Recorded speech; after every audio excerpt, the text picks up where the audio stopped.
Allahumma salli wa sallim ala sayyidina Muhammadin wa ala ali sayyidina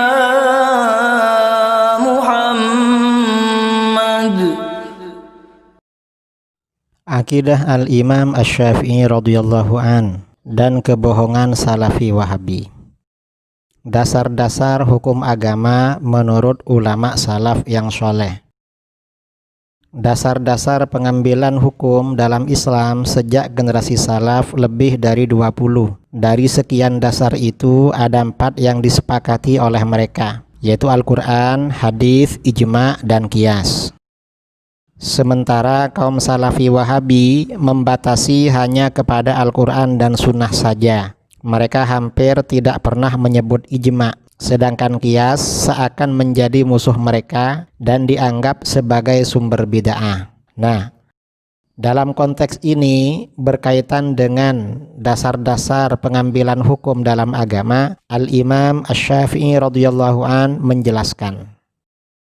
Dalam kitab Adabus Syafi'i wa Manaqibuhu karangan Imam Ibnu Abi Hatim Ar-Razi, Imam Asy-Syafi'i berkata tentang dasar-dasar ilmu agama. Qaulus Syafi'i fi usulil ilmi. Perkataan Imam Syafi'i tentang dasar-dasar ilmu agama, maksudnya dasar-dasar hukum agama. Imam Syafi'i berkata, al-aslu Qur'anun aw sunnatun fa illam yakun faqiyasun alaihima. Dasar agama itu adalah Al-Qur'an atau sunnah. Kalau tidak ada Al-Qur'an dan sunnah, maka qiyas pada Al-Quran dan Sunnah. Wa idza tasara al-haditsu an Rasulillah sallallahu alaihi wasallam wa sahhal isnadu bihi fahuwa sunnah. Apabila hadis itu bersambung dari Rasulullah sallallahu alaihi wasallam dan sanadnya sahih, maka itulah sunnah. Wal ijma' akbaru minal khabaril munfarid. Sedangkan ijma' lebih besar atau lebih kuat daripada hadis ahad. Ini pendapat Imam Syafi'i tentang dasar-dasar hukum agama.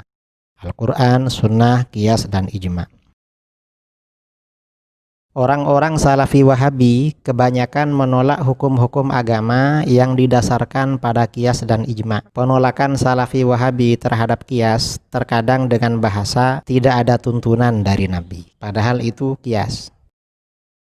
Itu juga kitab ini, Tamhid, cara kita bertauhid ini. Karena kita bertauhid ini tahu nggak isinya? Tidak ada isi kecuali Al-Quran dan hadis-hadis. Coba lihat matan kita bertauhid. Kemudian syarah akidah saya juga begitu. Saya sampai memulai dengan ayat-ayat Al-Quran semua tentang akidah, kemudian hadis-hadis. Dalam kita menjalani kehidupan ini, apakah kita berakidah, beribadah, berdoa, atau yang lainnya, semua aktivitas kehidupan kita itu harus kita kembalinya kepada Quran, kepada Sunnah.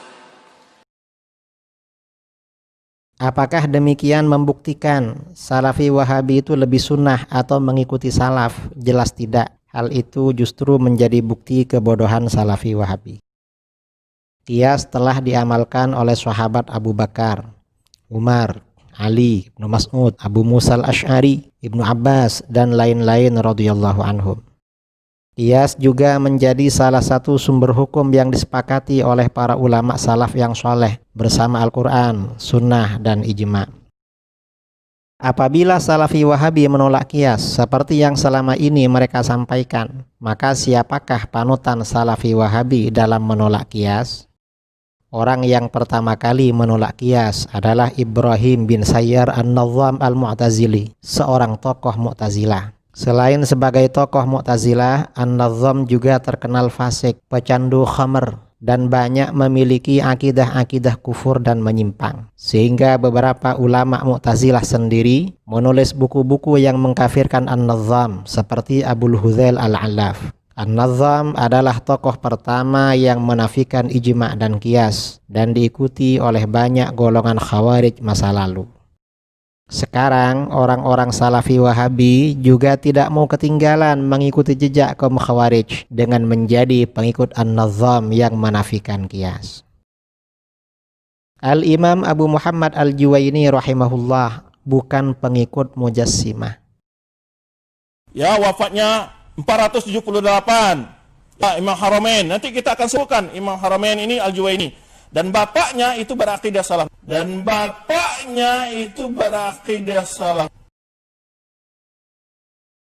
Nama lengkap Al-Imam Al-Juwaini adalah Abu Muhammad Abdullah bin Yusuf Al-Juwaini, pakar fikih, usul fikih, tafsir, bahasa, dan sastra. Ulama yang menyandang gelar Ruknul Islam ini adalah ayah Imamul Haramain Al-Juwaini, salah seorang ulama terkemuka mazhab Asy'ari. Baik sang ayah maupun sang anak tidak ada yang meragukan bahwa mereka termasuk tokoh terkemuka mazhab Asy'ari. Bahkan Al-Imam Al-Juwaini termasuk salah satu ulama yang menandatangani pernyataan dukungan terhadap mazhab Al-Asy'ari ketika terjadi fitnah dari kalangan ahli bid'ah bahwa mazhab Al-Asy'ari termasuk salah satu aliran sesat dan menyesatkan. Kitab beliau dalam bidang akidah yang berjudul At-Tabsirah tidak berbeda dengan kitab-kitab para ulama Ahlus Sunnah wal Jamaah yang bermazhab Al-Asy'ari bahwa Allah itu ada tanpa tempat.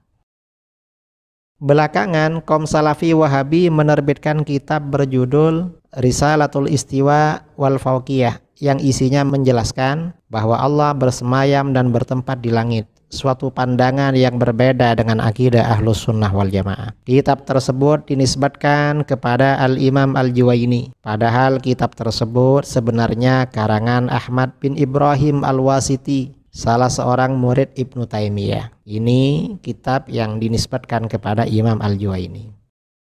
Kitab tersebut pada awalnya diterbitkan di India pada tahun 1316 Hijriah dalam jurnal yang berjudul Arbahul Bid'ah, kumpulan beberapa kitab Salafi Wahabi. Salah satunya adalah kitab tersebut yang berjudul Aqidah Al-Wasiti. Penerbitan kumpulan kitab-kitab Salafi Wahabi ini diprakarsai oleh Ali bin Sulaiman Al-Yusuf, murid Syekh Mahmud Syukri Al-Alusi, ulama Salafi Wahabi dari Irak. Pada tahun 1343 Hijriah, Muhammad Munir Ad-Dimashqi menerbitkan jurnal Ar-Rasailul Muniriyah setebal 4 jilid. Isinya terdiri dari karya-karya kecil beberapa ulama seperti Ibnu Taimiyah, Al-Hafidz Ibnu Hajar, Ibnu Hazm Asy-Syaukani, dan lain-lain. Di antara risalah kecil yang diterbitkan di dalamnya adalah Risalah fi Itsbatil Istiwa wal Fawqiyah wa Mas'alatul Harfi was Shaut fil Qur'anil Majid, dan dinisbatkan kepada Al-Imam Abu Muhammad Al-Juwaini. Padahal apabila dibaca, isi kitab tersebut persis dengan akidah Al-Wasiti. Tidak mungkin suatu kitab yang isinya sama ditulis oleh dua orang yang berbeda generasi dan berbeda mazhab. Setelah akidah Al-Wasiti tersebut diterbitkan dalam jurnal Ar-Rasailul Muniriyah dan dinisbatkan kepada Al-Juwaini, kaum Salafi Wahabi kegirangan dan menerbitkan risalah tersebut dalam beberapa edisi. Misalnya pada tahun 1405 Hijriah, Zuhair Asy-Syawish, Salafi Wahabi dari Damaskus dan pemilik penerbit Al-Maktabul Islami, menerbitkan Aqidah Al-Wasiti tersebut dengan merevisi judulnya menjadi An-Nasihah fi Sifatir Rabbi Jalla wa Ala wa tatadammanu aqidatal Imam Al-Juwaini. Nasihat tentang sifat-sifat Allah dan mengandung akidah Al-Imam Al-Juwaini. Sepertinya Zuhair Asy-Syawish kebingungan menghadapi jurnal Arbahul Bid'ah dan jurnal Ar-Rasailul Muniriyah, sehingga ia mengambil jalan tengah dengan cara menisbatkan kitab tersebut kepada Al-Wasiti, akan tetapi menyisipinya dengan kalimat mengandung akidah Al-Juwaini.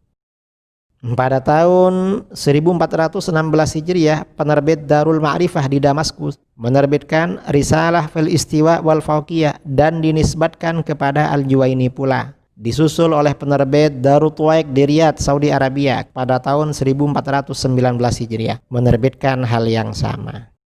Ini kitab An-Nasihah fi Sifatir Rabbi Jalla wa Ala wa tatadammanu aqidatal Imam Abdullah bin Yusuf Al-Juwaini, yang diterbitkan oleh Zuhair Asy-Syawish dengan mengambil jalan tengah.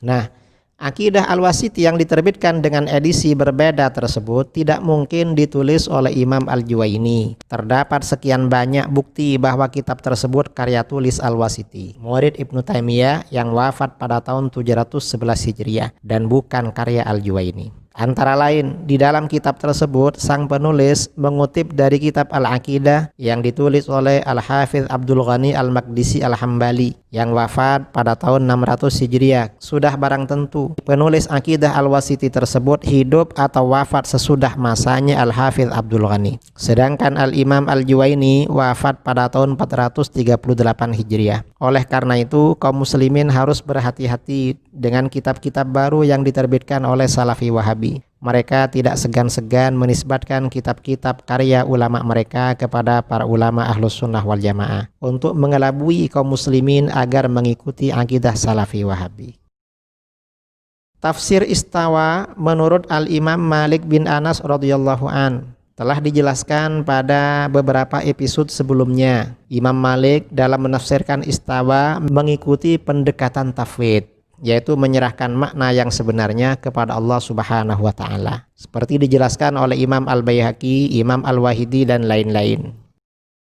Nah, misalnya dalam kitab Al-Asma was Sifat karangan Imam Al-Baihaqi, kunna 'inda Malik bin Anasin fadakhala rajulun faqala ya Aba Abdillah Ar-Rahmanu 'alal 'arsy istawa kaifa istiwa'uhu qala fa'atraqa Malikun wa akhadhathu ar-ruhada'u thumma rafa'a ra'sahu faqala Ar-Rahmanu 'alal 'arsy istawa kama wasafa nafsahu wa la yuqalu kaifa wa kaifa anhu marfu wa anta rajulusu sahibu bid'atin akhrijuh qal fa ukhrijar rajul. Seorang laki-laki berkata, "Hai Abu Abdillah, Allah yang Maha Pengasih beristiwa di atas arasy. Bagaimana cara istiwanya?" Imam Malik menundukkan kepalanya dan akhirnya beliau berkeringat karena ada pertanyaan seperti itu. Kemudian mengangkat kepala dan beliau berkata, Allah yang Maha Pengasih beristiwa di atas arasy seperti yang Allah sifatkan pada zatnya. Tidak bisa dikatakan bagaimana caranya, cara bagi istiwanya diangkat, artinya tidak ada. Kamu laki-laki buruk dan pengikut bid'ah, keluarkanlah orang ini. Lalu laki-laki itu dikeluarkan. Nah, Imam Malik mengatakan, Ar-Rahmanu 'alal 'arsy istawa kama wasafa nafsahu. Allah yang Maha Pengasih beristiwa di atas arasy seperti yang Allah sifatkan pada zatnya. Maksudnya bagaimana? Allah tanpa menjelaskan maknanya. Ini namanya tafwid. Allah mensifatkan dirinya dengan istiwa tanpa menjelaskan maknanya. Ini berarti tafwid.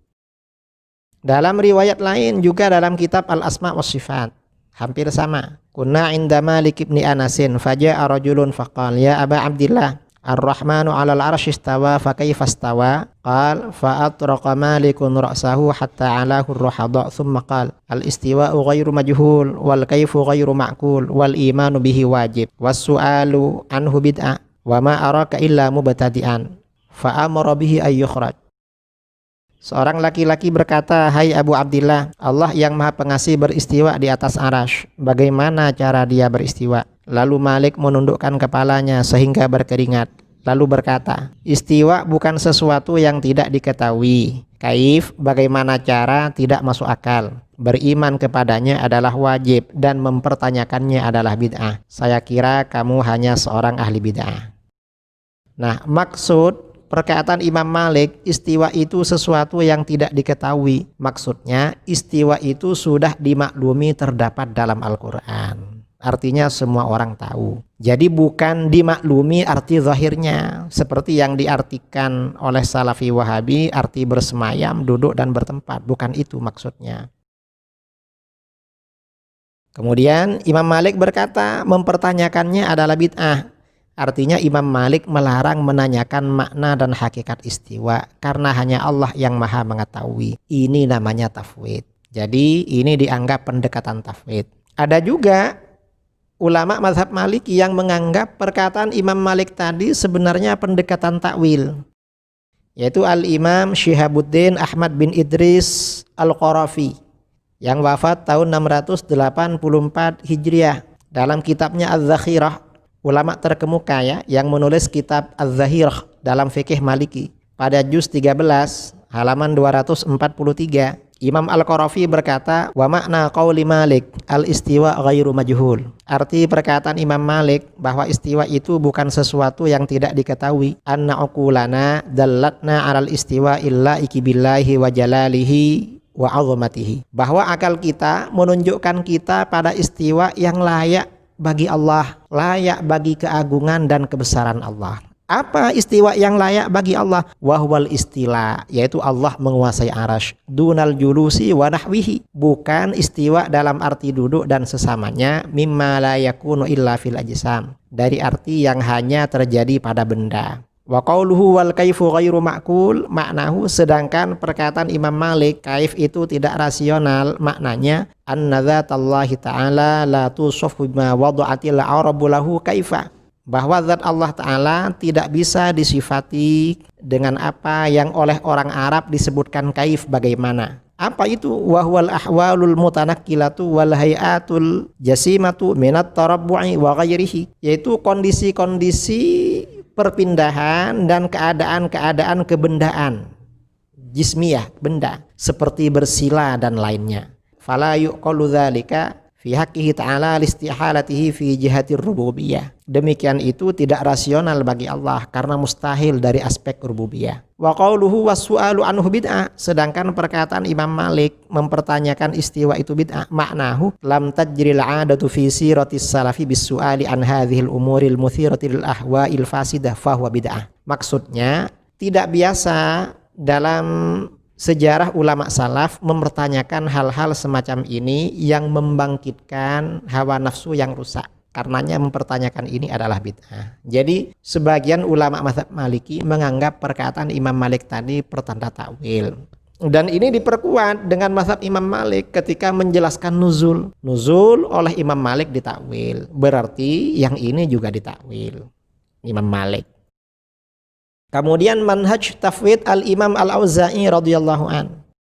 Imam al-Baihaqi meriwayatkan di dalam kitab al-Asma' was Sifat tentang perkataan Imam al-Auza'i, kunna wattabi'una mutawafiruna naqul innallaha ta'ala dzikruhu fawqa arsyihi wa nu'minu bima waradatis sunnatu bihi min sifatihi jalla wa ala. Kami ketika orang-orang tabi'in masih banyak selalu berkata, sesungguhnya Allah maha luhur sebutannya itu di atas arasy-Nya. Dan kami beriman dengan apa yang dibawa oleh sunnah berupa sifat-sifat Allah Jalla wa'ala. Ini kata Imam Al-Baihaqi termasuk pendekatan tafwid, karena tidak mengartikan istawa dengan bersemayam, bertempat dan duduk di arasy. Sedangkan fauqa arsyihi, di atas arasy, maksudnya bukan di atas dalam arti kebendaan, tetapi di atas dalam arti derajat Allah lebih luhur daripada makhluknya. Nah ini artinya demikian kata Imam Al-Baihaqi. Dan sebenarnya dari aspek sanad, perkataan Imam Al-Auza'i ini tidak sahih. Mengapa? Itu riwayatnya akhbarana Abu Abdillah Al-Hafidh. Abu Abdillah Al-Hafidh di sini maksudnya huwal Imam Al-Hakim Shahibul Mustadrak, gurunya Al-Baihaqi. Kemudian akhbarani Abu Abdillah Muhammad bin Ali Al-Jauhari. Sedangkan Abu Abdillah Muhammad bin Ali Al-Jauhari wa Muhammad bin Ali bin Makhlad Al-Muhrimi. Muhammad bin Ali bin Makhlad Al-Muhrimi wafat tahun 357. Dha'afahul Hafidh Muhammad bin Ahmad bin Muhammad bin Abil Fawaris Al-Furaisi. Orang ini dianggap dhaif riwayatnya oleh Ibnu Abil Fawaris Al-Furaisi. Kama naqalahu Ibnu Nashiruddin fi Tawdihil Mushtabih, seperti dikutip oleh Ibnu Nashiruddin dalam kitabnya Tawdihul Mushtabih. Sedangkan Ibrahim bin Al-Haytham ini dipercaya. Muhammad bin Katsir Al-Misisi orangnya jujur, shaduk, katsirul ghalat, tapi banyak kelirunya. Wa qala fi Ahmad, menurut Imam Ahmad, Muhammad bin Katsir Al-Misisi ini mungkarul hadis, orang yang mungkar hadisnya. Berarti fahadha sanad dhaif, sanad ini dhaif, karenanya tidak bisa dijadikan sandaran. Wallahu a'lam.